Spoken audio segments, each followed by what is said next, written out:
na hinihiling na sa petisyon natin, hinihiling natin na ipawalang bisa, ideklarang invalid, unlawful, criminal at unconstitutional itong 2025 national budget. Ang naging tugon po ng Malacanang, kahit daw po nabasa na ni BBM yung 4,000 mahigit pahina ng proposed 2025 budget, wala daw po siyang makitang blanco. Talagang wala kang makikitang blanco.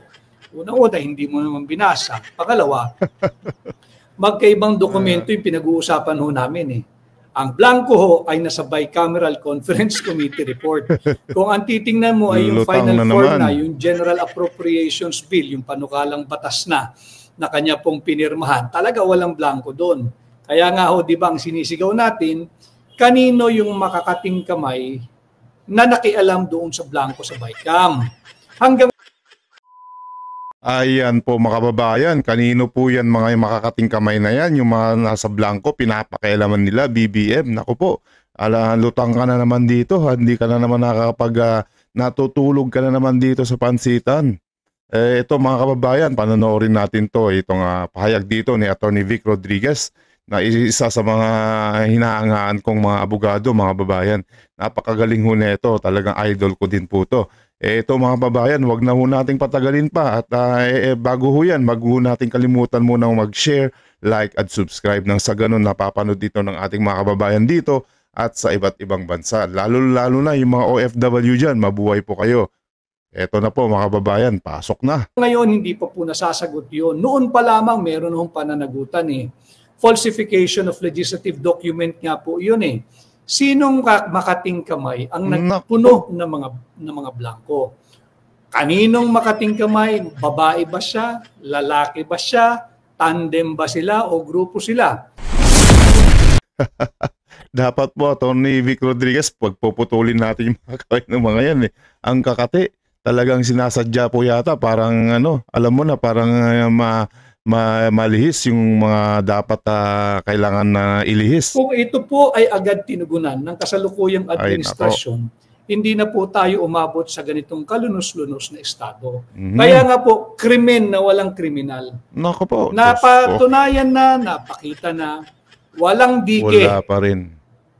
Walang flood control program. Walang flood mitigation project. Nailabas po yung pondo na bayaran ang kontratista. Pinagparte-partihan yung buwis nating mga Pilipino. Napunta sa kontratista yung kakaunti, napunta doon sa project proponent o yung congressman o yung senador. Naghati-hati po yung district engineer, yung regional director, and so on and so forth. Wow, Hanep. Ang laki-laki ng partihan ninyo, lulupit ninyo mga kawatan. Ayan po, maliwanag dito na sinabi ni Attorney Vic Rodriguez, BBM. Ito, BBM, ano bang sinabi mo dito? Hindi ako aalis sa Malacanang hanggat hindi naayos ang problema dito sa flood control. Mabuhay po kayo. Ayos. Ang gawin nyo po, mag-resign na lang po kayo hanggat maaga pa. Hindi nyo na ako mahihintay po yan. Dito na, baka hindi po matapos tong 2025, matindi ng mga kaguluhan ang mangyayari dito sa bansa natin. Dahil everyday po, madami talagang twist na nangyayari. Marami talagang mga drama, maraming pagsisunungaling, lalong-lalo na dito sa administrasyon mo, na punong-puno ng kasinungalingan nagmumula dito kay Ombudsman Remulla, na nagmumukhang tanga dito na kung saan kakasuhan niya itong si Senator Villanueva, samantalang nabasura na po yung kaso niya. Hindi naman po kasi siya nag-iisip itong si Remulla. Palibasa, lutang na lutang sila, talagang ganun talaga yung mga taong mga masyadong madakdak. Yan ang babagay sa inyo. Ang dami na pong lumalabas dito ng mga aso-aso mo. Ito, panoorin na po natin. Pero hanggat maaari, huwag nyo na akong tapusin yung 2025. Mag-resign na po kayo. At ang dami lang po nadadamay na kababayan nating Pilipino, BBM. Bayaran po lahat ng dapat bayaran. Wala pa ring kriminal. Nagbuo po nung ICI.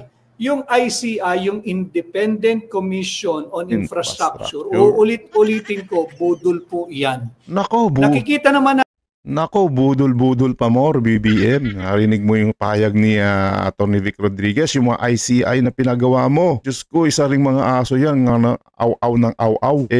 Wala naman silang napapakulong. Puro lang silang mga press release, press conference, press interview. Wala naman silang napapakulong. Ngayon ang live stream nila, itong si Congressman Romualdez at si Zaldico, pauwiin na yan. Yan ang mga napabagay dyan.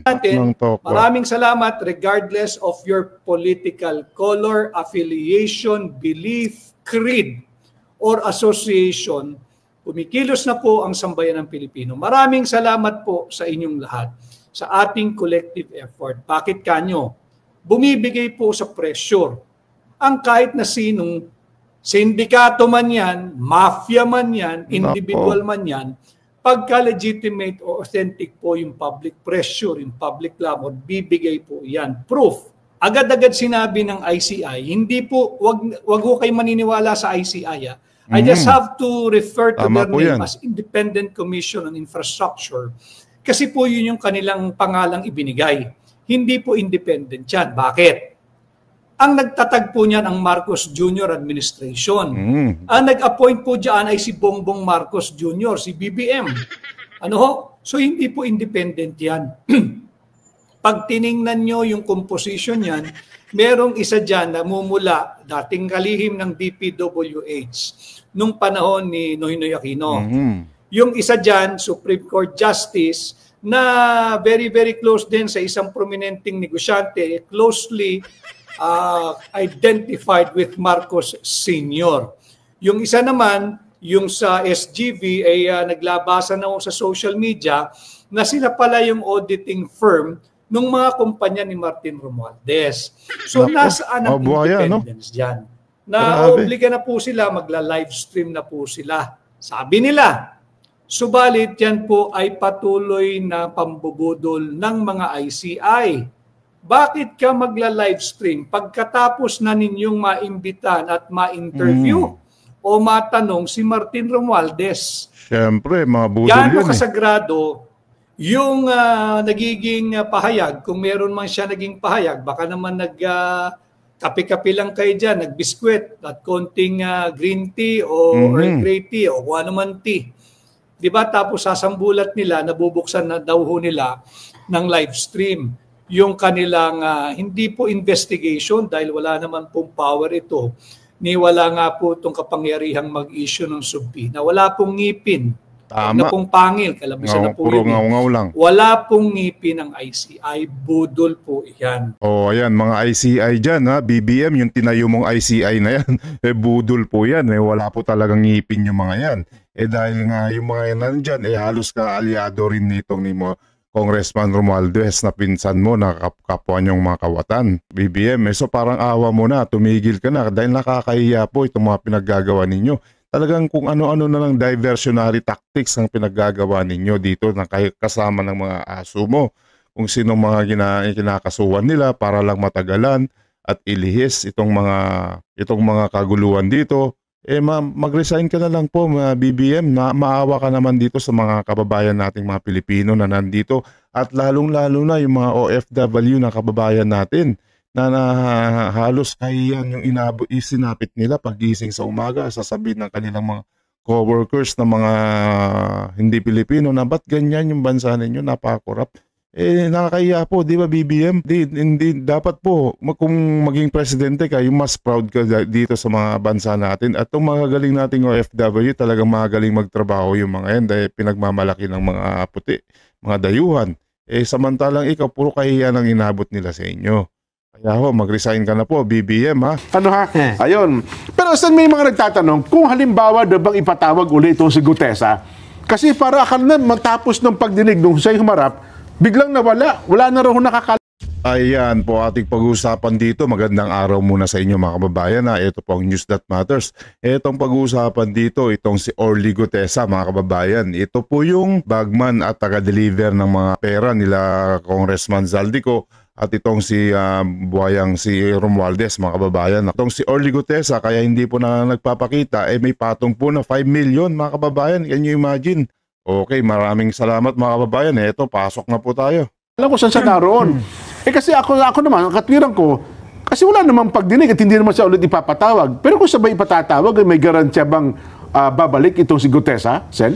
Basta wag lang nilang takutin kasi ngayon may nagsasabi na meron daw siyang 5 milyon na nakapatong sa kanyang ulo kaya grabe, tatago yung tao. Yun nga yung sinasabi mo kanina, Nelson. Lahat ng gustong tumistigo dahil sa ang pinagsasabi na nito ay patungkol na dun sa mga talagang nakikita nating mastermind talaga. Opo. Gagawa ng paraan. May nakita ka nga akong mga mangilan-gilan na nakikita ko ng reliable na information na galing nito mismo sa mga i-final nila sa ICI. Di umano tungkol dyan sa sworn statement ni Gutesa, pinipilit nila na yun ngang pati yung notaryo talaga ginagawa nila ng usap eh. Samantalang nakita naman, palibasa yung karamihan doon sa mga kasama ko, hindi abogado, sa Blue Ribbon. Na pagkamali nila na ang pinakamalaking bahagi ng kanyang pagtitestigo o yung credibility ng kanyang testimony ay nandun sa notaryo. Hindi, nawala na nasaysay yung notaryo nung siya ay nagpasya na talagang lumabas at humarap sa pagdinig sa Blue Ribbon. Wala nang issue ang notaryo doon eh. Kung tutuusin mo eh. Ang testimony niya ay binigay, binasa niya, at nagkaroon sila ng pagkakataon na tanungin siya. Base sa kanyang paglalahad. Under oath. Under oath yun. Sumumpa siya, humarap, pinagtatanong, sumagot, hanggang matapos ang kanyang presentation. Pagkatapos hahanapan mo ng notaryo. Wala na say-say yung notaryo. Hindi nila maintindihan yun, pero pinipilit nilang gawan ng paraan para sa ganun, maipakita sa kaisipan ng publiko na akala mo may kaugnayan pa yung notaryo. Parang vital talaga, no? Kung halimbawa hindi siya humarap, baka sakali. Yan po, Senator Marcoleta, simpleng tao pa lang yan, yung witness pa lang yan. Talagang pinagdidiskitan nila. Samantalang itong mga amo nila, nandito na po, mga kababayan, di ba? Nandito lang sa Pilipinas si Romualdez, hindi pa nila makasukasuhan, hindi pa nila pinagtatakpan pa rin. Talagang nakakasuklam tong administrasyon ni BBM, mga kababayan, sobra. Talagang nakaka-stress talaga. Ang lulupit nila, ang dami pa nilang mga dyan, yung mga sinasabi, yung mga iba dyan, hayaan na lang daw natin tong si BBM na yung mga ibang mga ibang mga kababayan din natin diyan na gusto dito kay BBM na ano bang gusto natin dito kay BBM? Ano bang nagawa nito maganda? Puro kasinungalingan, ang tagal-tagal na nitong mga flood control scam na yan na sobrang nade-delay na po. Yung mga kagustuhan natin na maipakulong itong mga nasasakdal dito, nade-delay dahil po dito sa kagawan ni BBM administration. Kung talagang wala akong kasalanan itong mga nasa BBM administration na mga corrupt na to, ba't di nila idali na lang sila yung mga nasasakdal dyan para malaman natin, di ba? Ba't kailangan pa nilang magsinungaling dito sa taong bayan at lokohin tayo? Wala namang masama doon kung gusto lang naman natin malaman, di ba? Kaso garapalan talaga itong si mga nasa administrasyon na to, dami talaga nilang mga ginagawang mga panloloko sa atin para lang malihis talaga to, mga kababayan. Yung dokumento lang sinabmit. Kung dokumento lang ang sinabmit. Pero hindi po pwedeng hindi siya doon. Kasi nga, sinong magpapatunay kung hindi siya darating din? Susumpa pa rin siya na ako po ang may pirma dito sa sworn affidavit na ito. Halimbawa, Sen, may dala-dala nga siyang papel doon. Yung salaysay niya. Hindi notarized. Okay lang din yun. Kasi nga, sumumpas eh. Kaya gusto kong patunayan na hindi issue yung kanyang notary public na yon. Nasabihan siguro yung babaeng nagnotaryo na hindi niya pirma yon. Kaya lang, sa tamang panahon, kapag nakuha ko na yung kopya ng mga dokumentong ninotaryo mismo ng opisina na yon, at pare-parehong ganun ang pinanggalingan, magkakasala din yon. Sapagkat sa notarial service law, kailangan nakaharap yung nagnunotaryo at saka yung nagpapanotaryo. Dito maliwanag na nag-assign lang siya ng isang staff doon o kaya secretary para lang additional na kanyang ikabubuhay.